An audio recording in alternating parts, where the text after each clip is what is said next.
বনি ইসরায়েলের সময় এক ছোট্ট গ্রামে বারসিসা নামে এক অত্যন্ত ধার্মিক এক ব্যক্তি ছিল। তাকে সন্ন্যাসী বলা যেতে পারে। সে আল্লাহর একাত্মবাদে বিশ্বাস করত এবং বিশ্বাস করত যে ঈসা আলাইহিসসালাম আল্লাহর একজন রাসূল। সেই গ্রামে 3 ভাই ও 1 বোন থাকত। সেই ভাইদের জিহাদের জন্য ডাকা হলো, কিন্তু তারা বোনকে একা রেখে যেতে চাইল না। কার কাছে রাখবে চিন্তা করতে লাগলো। গ্রামবাসী বারসিসার কথা বলল, কারণ গ্রামের সবাই বারসিসাকে উত্তম চরিত্রবান হিসেবে জানত। তো তারা বারসিসার কাছে গেল। যখন তার কাছে তাদের বোনকে রাখতে চাইলে সে রাজি হলো না এবং বলল, আমি অভিশপ্ত শয়তানের কাছ থেকে পানাহ চাই, কারণ সে ভয় করছিল যে সে গুনাহে লিপ্ত হয়ে যেতে পারে। তখন শয়তান বারসিসার মনে কুমন্ত্রণা দিতে আসলো। চালাক শয়তান জানত যে বারসিসার মন খুবই নরম। সে কানে কানে বারসিসাকে বলল, তারা যদি ভালো কাউকে তাদের বোনের জন্য খুঁজে না পায় এবং খারাপ কারোর কাছে মেয়েটিকে রেখে যায়, তখন কি হবে? এই পরিণতি কি তোমার ভুলের জন্য নয়? বারসিসা বুঝতে পারেনি যে এটা শয়তানের কুমন্ত্রণা ছিল। মানুষের প্রতি দরদের কারণে মেয়েটিকে সে সাহায্য করতে রাজি হলো। সে মেয়েটিকে গির্জার বিপরীতে একটি ঘরে থাকতে দিল। গির্জার সামনে মেয়েটির জন্য খাবার রেখে আসতো। মেয়েটি নিজে এসে খাবার নিয়ে যেত।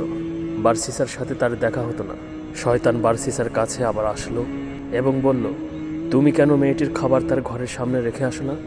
এর ফলে মেয়েটাকে ঘর থেকে কেউ এতটা পথ একা একা হেঁটে বের হতে বা ফিরে যেতে দেখবে না। বারসিসা রাজি হলো এবং মেয়েটির ঘরের সামনে খাবার রেখে আসতে শুরু করলো। শয়তান এতেও খুশি হলো না। সে আবার আসলো এবং তার কানে কুমন্ত্রণা দিতে লাগলো, কেন তুমি তার ঘরের ভিতরে খাবার দিয়ে আসো না? ফলে মানুষ তাকে ঘর থেকে একা একা বের হতে আর ঢুকতে দেখতো না।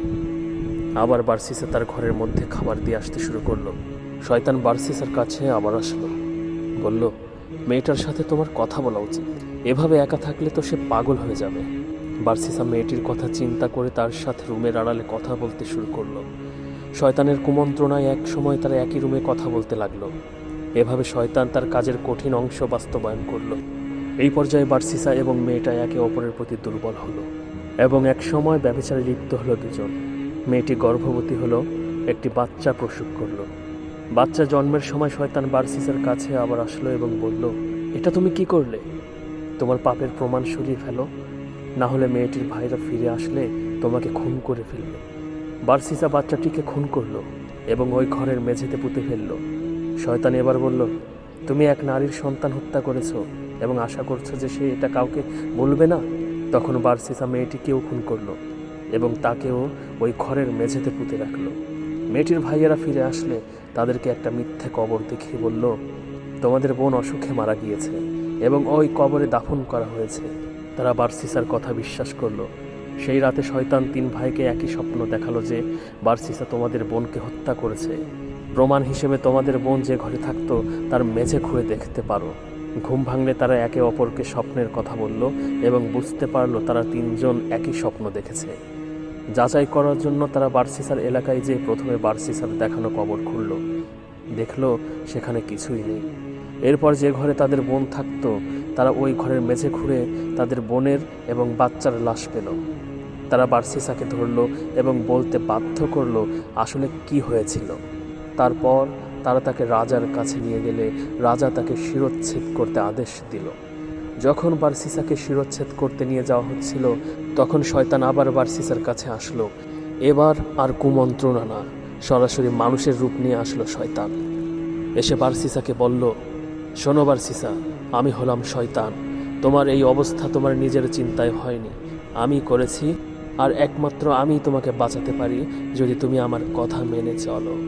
বারসিসা বলল, আমাকে কি করতে হবে? শয়তান তখন বলল, আমাকে সিজদা করো, আমি তোমাকে রক্ষা করব। তো বাঁচার জন্য বারসিসা মরিয়া হয়ে শয়তানকে সিজদা করল এবং সাথে সাথে কাফের হয়ে গেল। সিজদা করার সাথে সাথে শয়তান তাকে বলল, এখন আমি তোমার থেকে মুক্ত হয়ে গেলাম। আমি আল্লাহকে ভয় করি, যিনি বিশ্বজগতের প্রতিপালক।